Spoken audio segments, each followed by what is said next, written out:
बिस्मिल्लाहिर्रहमानिर्रहीम। अस्सलाम वालेकुम स्टूडेंट्स, उम्मीद आप सब खैरियत से होंगे। Financial statement analysis from the book of Charles H Gibson, chapter number 4, income statement and question number 14। Each of the following statement represent a decision made by accountant of growth industries। आपके पास different किस्म के situations हैं, ठीक है। उसके according आपने जो है डिसीजन लेना है। हर स्टेटमेंट के अकॉर्डिंग आपने जो है वो डिसीजन लेना है, ठीक है। वो अगर आप एक कंपनी के अकाउंटेंट हैं, ठीक है, तो आपके अकॉर्डिंग जो है वो यहाँ पे आपने अपनी राय देनी है, ठीक है। स्टेट वेदर यू एग्री और डिसएग्री विद ईच डिसीजन, ठीक है। डिसीजन यहाँ पे लिए गए हैं, ठीक है, रिप्रेजेंट करी चीज़ें। और आपने अपनी यहाँ पे अपनी राय का इजहार करना है कि आइदर आप इस चीज़ से एग्री कर रहे हैं या फिर डिसएग्री कर रहे हैं। ये रिक्वायरमेंट है क्वेश्चन की। टॉर्नेडो डिस्ट्रॉयड $2 lakh इन अनइंश्योर्ड इन्वेंट्री, ठीक है। एक अनइंश्योर्ड इन्वेंट्री थी, ठीक है, जिसमें आपने $2 लाख जो है वो डिस्ट्रॉय हो गए। This loss is included in the cost of good sold. क्या आपके मुताबिक इसको कॉस्ट ऑफ गुड सोल्ड यानी कि सीजीएस, जो हमने अभी क्वेश्चन किया, सीजीएस में इसको इंक्लूड करना चाहिए? जो इन्वेंट्री आपकी इतनी ज़्यादा लॉस हो गई है, ठीक है, डिस्ट्रॉय हो गई है, क्या जो लॉस जो आपकी लॉस वाली इन्वेंट्री है, क्या उस सारी की सारी को हम सीजीएस में इंक्लूड कर दें? क्या ये फिजिबल होगा कि हम उसको सीजीएस में इंक्लूड कर दें? क्योंकि सीजीएस में तो वही इन्वेंट्री रिप्रेजेंट होती है ना जो आपकी सेल हो रही है। यहाँ पे मैं आपको एक बात दिखाता हूँ, यहाँ पे इसके मुताबिक आप फैसला कर रहे हैं। जैसे कि अभी हमने क्वेश्चन किया था कि जितनी चीज़ें सेल कर रहे हैं उतनी ही सीजीएस में आ रही हैं, कॉस्ट में आ रही हैं। यहाँ भी जितनी सेल कर रहे हैं उतनी कॉस्ट में आ रही है, यहाँ भी जितनी सेल कर रहे हैं उतनी कॉस्ट में आ रही हैं, यहाँ भी जितनी सेल कर रहे हैं उतनी ही कॉस्ट में आ रही है। यानी कि सीजीएस तो उतनी ही चीज़ों को रिप्रेजेंट करती है ना जितनी की एक्चुअली सेल हो रही हैं। अब अगर हम यहाँ पे जो लॉस जो ये चीज़ें यानी कि जो जो लॉस होगी इसका मतलब वो सेल तो नहीं ना हुई। तो अगर जो लॉस वाली चीज़ें वो भी हम यहाँ पे कॉस्ट में ऐड कर देंगे तो क्या ये रीज़नेबल होगा? यानी नो कि सर। हमने 1,90,000 के हिसाब से की हैं, ठीक है, और हम खर्चा जो है हम 2 लाख का डाल दें इसमें, या 2,10,000 का डाल दें, तो क्या ये रीज़नेबल होगा? ठीक है, क्योंकि सेल तो हमारी 1,90,000 की हुई है, तो खर्चा भी हमें 1,90,000 का डालना चाहिए ना, कि हम 2 लाख का या 2,10,000 का डाल लें। तो ये हमारी एक रीज़नेबल बात नहीं होगी अगर हम सीजीएस में जो है वो लॉस को या और ऐड कर दें। क्योंकि सीजीएस में याद रखें सिर्फ वही चीज़ें ऐड होती हैं जो एक्चुअली सेल हो रही हों, ठीक है। चीज़ें सेल होने पे जो खर्चा लग रहा है ना वो एक्चुअली आपका सीजीएस में आता है, ठीक है। जो लॉस है उसको हम यहाँ पे इंक्लूड नहीं कर सकते, ठीक है। नो, आप इसका आंसर देंगे no, this loss does not relate to the cost of good sold, ठीक है।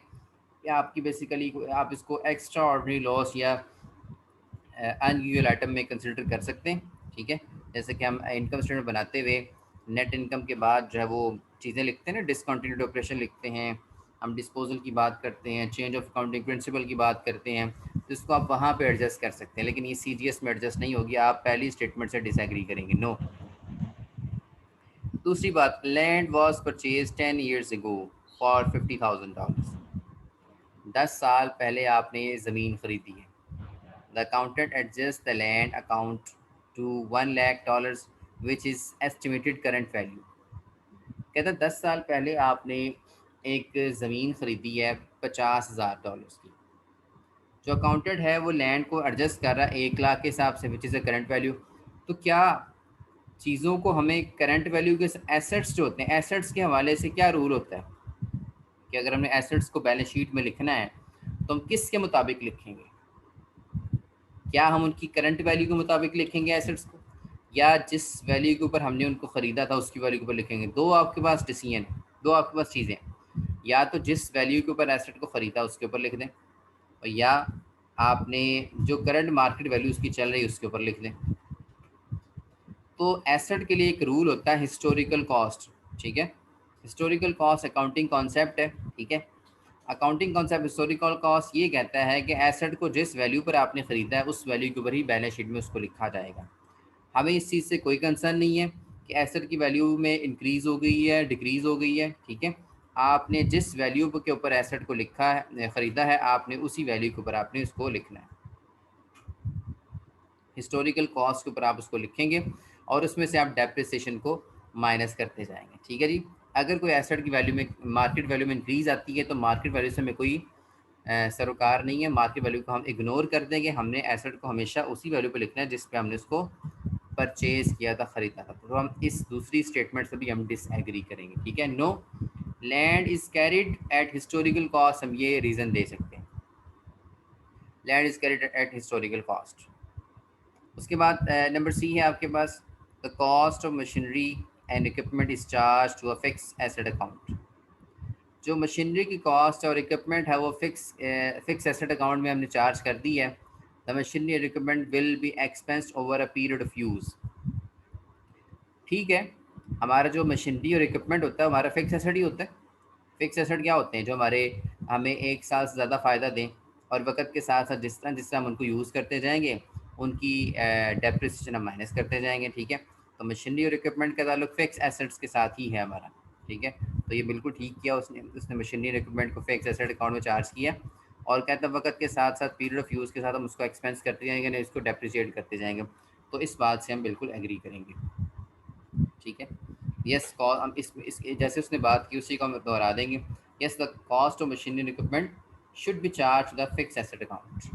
ठीक है। उसके बाद नंबर डी है, the value of equipment increase this year.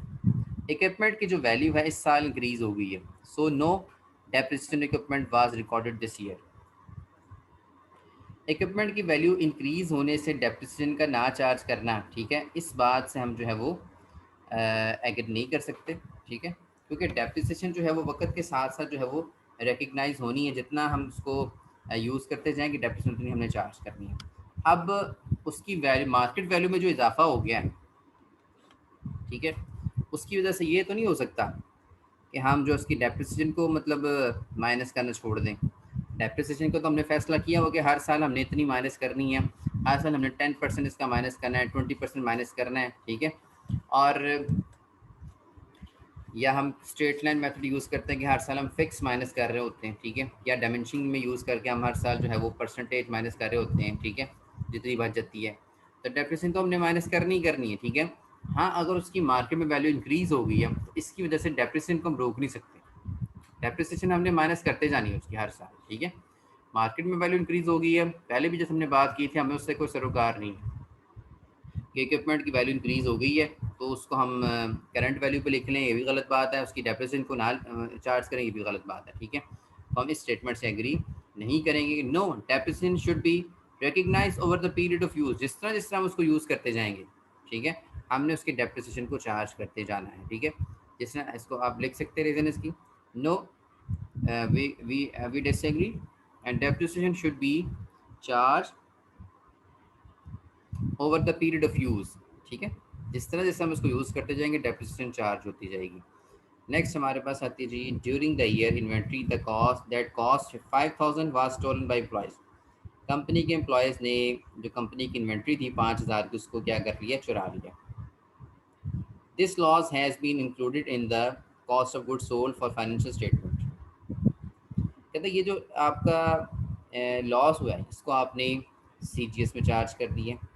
तो total amount of cost of goods sold was 1 million.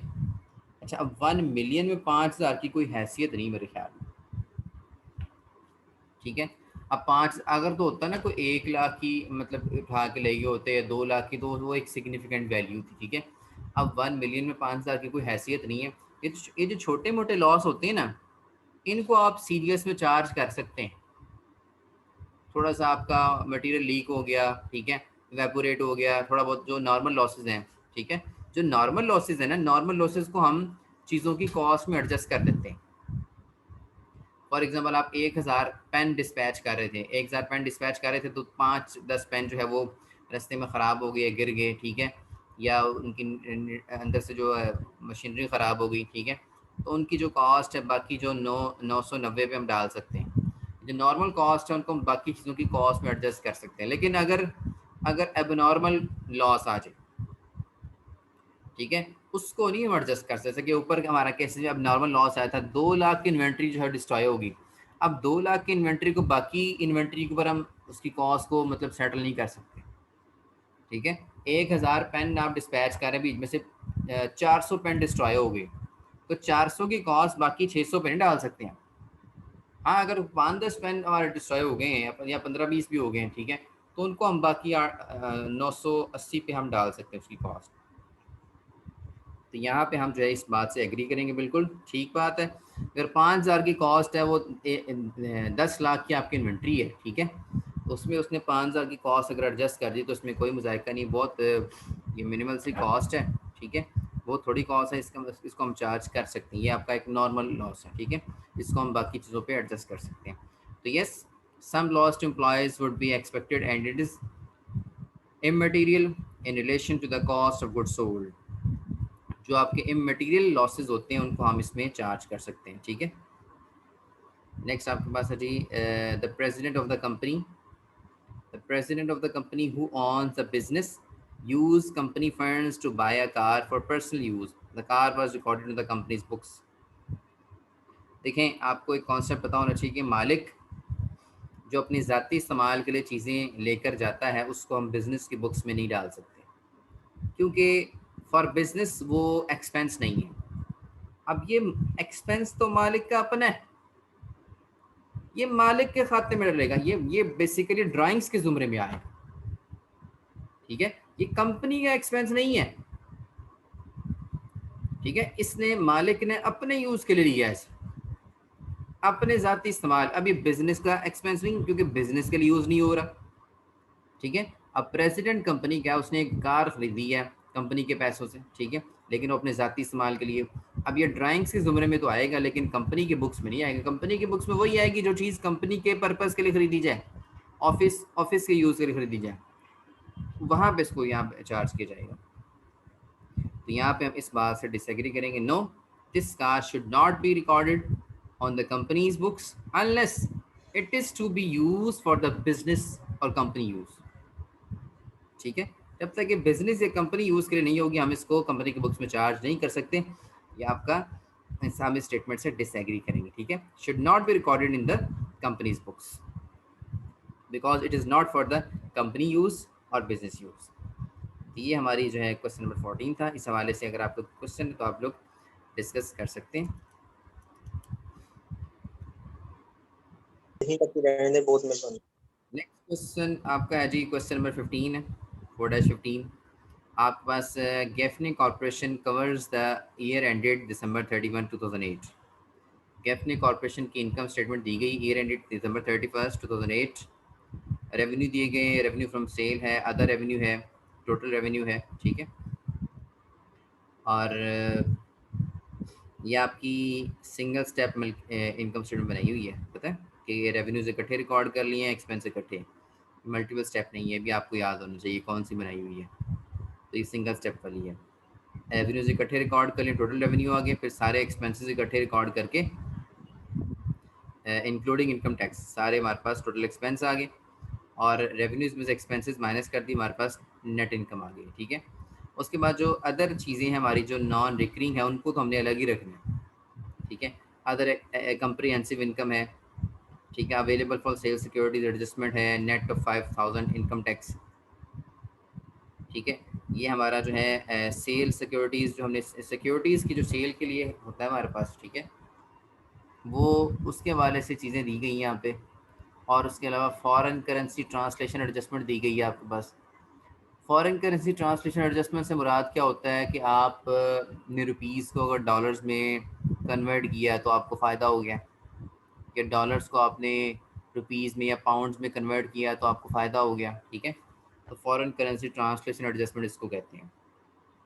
अब करेंसी को चेंज किया गया, अब ये डॉलर्स में ना सारी चीज़ें, हो सकता है इन्होंने पाउंड्स में चेंज किया हो, ठीक है, या यूरो डॉलर में चेंज किया हो, तो उनको फ़ायदा हो गया, $8000 का फ़ायदा हो गया, ठीक है। और $8000 के फ़ायदे की वजह से 3000 का जो है वो टैक्स देना पड़ेगा आपको, ठीक है। इसी तरह से available for sale security adjustment में भी आपको जो है वो 7000 का फ़ायदा हुआ है, ठीक है। और इसकी वजह से भी आपको 5000 का टैक्स एक्स्ट्रा देना पड़ेगा। जो आपको नॉन रिकरिंग वाले फ़ायदे हैं ना, जो अनयूजुअल आपको बेनिफिट्स हैं, जो नॉर्मल रूटीन में नहीं होते, एक्स्ट्रा आपको जो फ़ायदे हो रहे हैं, उन एक्स्ट्रा फ़ायदों पर आपको एक्स्ट्रा टैक्स भी देना पड़ता है। मैं बारहा इस बात को समझा चुका हूँ। जो नॉन रिकरिंग आइटम्स होती हैं, अनयूजुअल आइटम्स होती हैं, जो रूटीन से हट के आइटम्स होती हैं, जो रूटीन से हट के फ़ायदे होते हैं, उन फ़ायदों पर आपको टैक्स देना भी पड़ता है। और जो रूटीन से हट के लॉसेज होते हैं, उन लॉसेज पर आपको रिलीफ भी मिलता है टैक्स में। तो ये दोनों चीज़ें आपने माइंड में हमेशा रखनी है जब आप इनकम स्टेटमेंट बना रहे हो, ठीक है।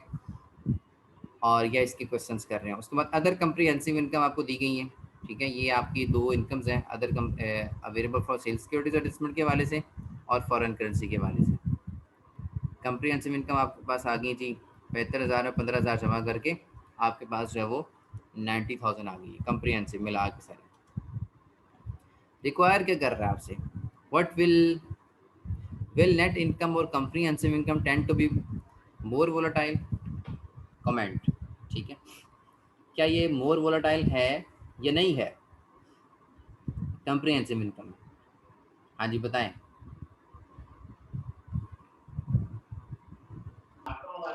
जी, कंप्रीहेंसिव इनकम आपकी ज्यादा वोलेटाइल होगी। वोलेटाइल का मतलब होता है जो आरजी हो, टेम्परेरी हो, जल्दी खत्म हो जाने वाली हो, ठीक है।